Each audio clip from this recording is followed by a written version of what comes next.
Hello viewers, welcome to Film Cube Telugu YouTube channel. Bigg Boss Telugu season 9 fifth week captaincy task ఎలా జరిగిందో, house లో ఏం జరిగిందో చూసేద్దాం రండి. తనూజ ఇదే మాట తల్లి. సాయం చేసిన దివ్యకి పోటు, పోటు పొడిచిన కళ్యాణ్కి సాయం. బిగ్ బాస్ సీజన్ 9 ఐదవ కెప్టెన్ అయిపోయాడు కళ్యాణ్ పడాల. అయితే అసలు డేంజర్ జోన్ లో ఉండాల్సిన కళ్యాణ్ని తీసుకెళ్లి సేవ్ చేయడమే కాకుండా కెప్టెన్ ని కూడా చేసింది తనుజ. అసలు తనుజ తన కోసం ఆడుతుందో కళ్యాణ్ కోసం ఆడుతుందో కూడా అర్థం కావడం లేదంటూ భరణి ఇమ్ము జుట్టు పిక్కున్నారు. అంతలా తింగరి ఆట ఆడింది తనుజ.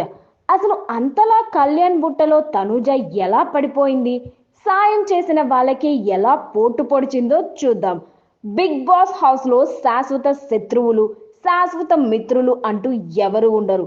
ఎందుకంటే సందర్భం బట్టి బిహేవ్ చేయడమే ఎక్కువ మంది చేసే పని. కానీ కొంతమంది మాత్రం మరీ గుడ్డిగా వీళ్ళు నా ఫ్రెండ్స్ అంటూ నమ్ముతారు. కానీ అలాంటి వాళ్ళకి వాళ్ళే సరైన టైం చూసి పోటు పొడుస్తారు. తాజాగా బిగ్ బాస్ 9 లేటెస్ట్ ఎపిసోడ్ లో కూడా అదే జరిగింది. తనుజ అమాయకత్వాన్ని, తింగరితనాన్ని 100% వాడుకొని కళ్యాణ్ కెప్టెన్ అయిపోయాడు. ఇక తనుజని గుడ్డిగా నమ్మి ఆటాడిన భరణి, దివ్యలు వెర్రిపప్పలు అయిపోవాల్సి వచ్చింది. నిన్నటి ఎపిసోడ్ లో లీడర్ బోర్డ్ లో టాప్ 2 లో ఉన్న తనుజ, కళ్యాణ్లో ఒకరికి సేఫ్ అయ్యే ఛాన్స్ బిగ్ బాస్ ఇచ్చిన సంగతి తెలిసిందే. అయితే తనుజని ఒక్క మాట అడగగానే కళ్యాణ్ని సేఫ్ చేసేసి తను డేంజర్ జోన్ లోకి వెళ్ళిపోయింది.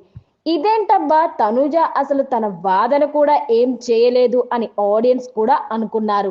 దానికి రీజన్ ఏంటో ఈ రోజు ఎపిసోడ్ లో తేలింది. కళ్యాణ్, శ్రీజ కలిసి వేసిన బుట్టలో తనుజ